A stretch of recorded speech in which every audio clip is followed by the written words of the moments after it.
జమ్మూ కాశ్మీర్ అనగానే మనకు మంచు కొండలు, వైష్ణోదేవి ఆలయం గుర్తొస్తాయి. కాని దానికి సమీపంలోని రియాసీ జిల్లాలో ఒక అంతుచిక్కని ఆధ్యాత్మిక రహస్యం దాగి ఉంది. అదే బాబా ధన్సర్ క్షేత్రం. ఇక్కడ గుహలోపల నిరంతరం సన్నటి నీటిధారలు కురుస్తూనే ఉంటాయి. కాని ఆ నీటి తుంపర్ల మధ్య ఒక జ్యోతి నిరంతరం వెలుగుతూనే ఉంటుంది. నీటి చుక్కలు పడినా ఆ జ్యోతి ఎందుకు ఆరిపోవడం లేదు? దీని వెనక ఉన్న ఆ రహస్య శక్తి ఏంటి?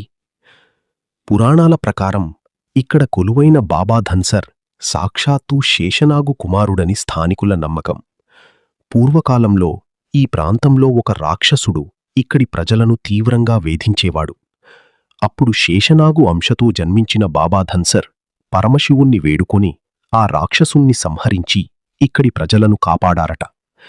ఆ తరువాత ఆయన ఇక్కడే సజీవ సమాధి అయ్యారని, ఇప్పటికీ ఆయన సూక్ష్మరూపంలో ఈ కొండల్లో తిరుగుతుంటారని భక్తులు బలంగా నమ్ముతారు.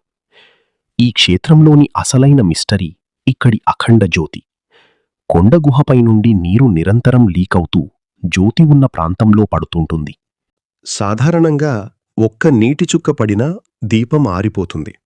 కాని ఇక్కడ శతాబ్దాలుగా ఆ నీటి తుంపర్ల మధ్యే జ్యోతి అప్రతిహతంగా వెలుగుతోంది.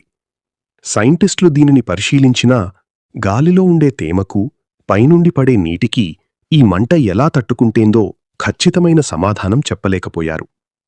కొండలగుండా ప్రవహించే ఈ నీరు అత్యంత స్వచ్ఛంగా నీలిరంగులో మెరుస్తూ ఉంటుంది. ఈ పవిత్ర జలాల్లో స్నానం చేస్తే ఎలాంటి చర్మవ్యాధులైనా నయమవుతాయని, సంతానం లేనివారికి సంతానభాగ్యం కలుగుతుందని భక్తుల నమ్మకం. బాబా ధన్సర్ తన తపోశక్తితో ఈ నీటిని ఇక్కడి ప్రజల కోసం సృష్టించారని చెబుతారు. ప్రకృతి సిద్ధంగా వచ్చే ఈ నీటి ఊటలు ఎండకాలంలో కూడా ఎండిపోకపోవడం మరో విశేషం. బాబా ధన్సర్ క్షేత్రం ప్రకృతి శక్తులు కూడా దైవశక్తి ముందు మోకరిల్లుతాయని చెప్పడానికి ఒక సజీవ సాక్ష్యం.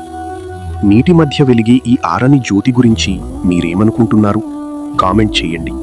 మరిన్ని పవర్ఫుల్ హిడెన్ హిస్టరీ వీడియోల కోసం ఇప్పుడే సబ్స్క్రైబ్ చేయండి మన హిడెన్ హిస్టరీ టీవీ.